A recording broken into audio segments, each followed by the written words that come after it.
হাদিসের মধ্যে আছে কোন ব্যক্তিকে যদি কোনো গুনার জন্য লজ্জা দেওয়া হয় তাহলে ওই গুনাহ না করে ওই ব্যক্তি মারা যাবে না। সম্মানিত উপস্থিতি, আমি একটা গুনাহ করেছি, আপনি এই গুনার কারণে আমাকে লজ্জা দিতে পারবেন না।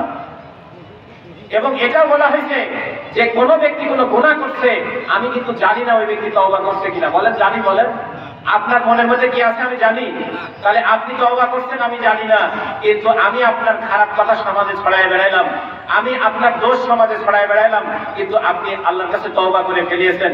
যদি এমন হয় যে কোনো ব্যক্তি গুনাহ থেকে তওবা করে ফেলেছে কিন্তু আমি তার বিরুদ্ধে মানুষের কাছে অপপ্রচার করে তাকে লজ্জিত করতেছি, তাহলে আল্লাহ রাব্বুল আলামিন কাল কিয়ামতের দিন যেদিন কেউ কোনো সাহায্যকারী থাকবেন না, ওই দিন আল্লাহ পাক ওই ব্যক্তিকে লজ্জিত করবেন। আজকে আমাদের দেশে ইসলাম ও মুসলমানদের এত অবনতির কারণ দেখেন, চারিদিকে খালি মুসলমান আর মুসলমান। কি পরিমাণ জালসা হয়, কি পরিমাণ খানকা হয়, কি পরিমাণ তাবলীগের মেহনত হয়, কি পরিমাণ ওয়াজ নসিহত হয়, ইসলামী কনফারেন্স হয়, তারপরে মুসলমানদের এই অবনতি কেন? বলেন রাষ্ট্রে একটা আইন ইসলামের আছে, সমাজে একটা ইসলামিক আইন আছে, কিন্তু সবই তো মুসলমান। নেই কেন? আমাদের কারোর সাথে কারোর মিল নাই, আমাদের কারোর সাথে কারোর মিল নাই। স্বয়ং আল্লাহ রাসূল সাল্লাল্লাহু আলাইহি ওয়াসাল্লাম হায়াতে উপস্থিত, তিনি থাকতে মুসলমানদের মধ্যে বিভেদ সৃষ্টি করার জন্য বড় একটা শ্রেণী ইসলামের পোশাক পরে চেষ্টা করেছে। তাহলে আজকে আপনার ভাবা উচিত, আজকে আমাদের মুসলমানদের মধ্যে যারা দ্বন্দ্ব সৃষ্টি করতেছে, তারা আল্লাহ রাসূল সাল্লাল্লাহু আলাইহি ওয়াসাল্লামের জামানায় যদি সৃষ্টি করতে পারে, আজকের জামানায় ওই বিশ্বাসঘাতকরা কি নাই? তাহলে ওই বিশ্বাসঘাতকদের আমাদের চিহ্নিত করা উচিত, আমাদের মুসলমান লড়াই করা উচিত না।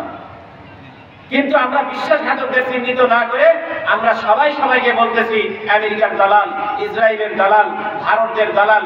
আমিও আপনাকে বলতেছি আপনি ভারতের দালাল, আপনিও আমাকে বলতেছেন আমি ভারতের দালাল। তাহলে ভালো কে বলেন দুনিয়ায়? ভালো কে বলেন? আজকে আপনারা যারা এখানে উপস্থিত হয়েছেন, এখন যারা আছেন, কি বলেন আপনাদের কোনো হিন্দুর সাথে কখনো কোনো যোগাযোগ হয়েছে? কখনো কোনো হিন্দুর সাথে নিয়ত করছেন যে আপনি হিন্দুর দালালি করবেন? বরং একটা কথা বললে হয়তো খারাপ লাগবে, আমাদের কিছুদিন আগেই আমাদের মুসলিম একটা রাষ্ট্রে একজন সরকারি অ্যাডভোকেটকে দিনে দুপুরে একটা পশুকে যেমন কুবায়ে হত্যা করা হয়, হিন্দুরা যেমন তাদের পাঠাকে বলি দেয়, ওই রকম কুবায়ে হত্যা করছে একজন মুসলমানের রাষ্ট্রের মধ্যে। মুসলমানদের একটা ঐতিহ্যবাহী শহর চট্টগ্রামের মধ্যে রাষ্ট্রপক্ষের উকিলকে হত্যা করলো, জবাই করলো। আমাদের বাংলাদেশের সমস্ত ওলামায়ে কেরাম কি নির্দেশ দিলেন বলেন? শান্ত হও, সবর করো, শান্ত হও, সবর করো। কেন? ৯২% মুসলমানের দেশে একটা হিন্দু, একটা উগ্রবাদী সংগঠন এবং সেই সংগঠনের একজন নিষিদ্ধ নেতা, সেই নেতার জন্য যদি মুসলমান রাষ্ট্রের মুসলমান অ্যাডভোকেটকে দিনে দুপুরে কুপিয়ে মারা হয়, তাহলে কোন শক্তির ভয়ে এই দেশের ওলামায়ে কেরাম মানুষকে চুপ থাকার জন্য উপদেশ দিলেন? সেই শক্তিটা হলো ভারত। সেই শক্তি কি? সেই শক্তি হলো ভারত। ভারতের শক্তির নিকট ভয় করে ৯২% মুসলমানের দেশে মুসলমান উপস্থিত থাকতে দিনে দুপুরে একটা নিকৃষ্ট মানবের জাত, সেই জাতের মধ্যে একটা ব্যক্তি যাকে ইসলাম থেকে বহিষ্কৃত করা হয়েছে, এই বেয়াদবের জন্য মুসলমান রাষ্ট্রের অ্যাডভোকেটকে কুপায়ে নৃশংসভাবে পশুর মতো হত্যা করা হয়েছে। হত্যা করা হয়নি, কিন্তু একমাত্র ইন্ডিয়ার ভয়ে। তাই কারা ইন্ডিয়াকে ভয় করে? আমরা ইন্ডিয়ার গোলাম নই। কি বলেন? আমরা কি ইন্ডিয়ার গোলাম? আমরা মোদির গোলাম? আমরা ইন্ডিয়ার গোলাম নই, আমরা কোনো মোদির গোলাম নই। আমরা আল্লাহর কথা বলি, রসুলের কথা বলি, রসুলের আদর্শ চিন্তা করার জন্য মেহনত করি। আমরা কারো পাঁচ আটা গোলাম নই। আমাদেরকে যারা বলে কিয়ামত পর্যন্ত প্রমাণ করতে পারবে না যে আমরা ইন্ডিয়ার গোলাম, আমরা ভারতের গোলাম, আমরা ইসরায়েলের গোলাম।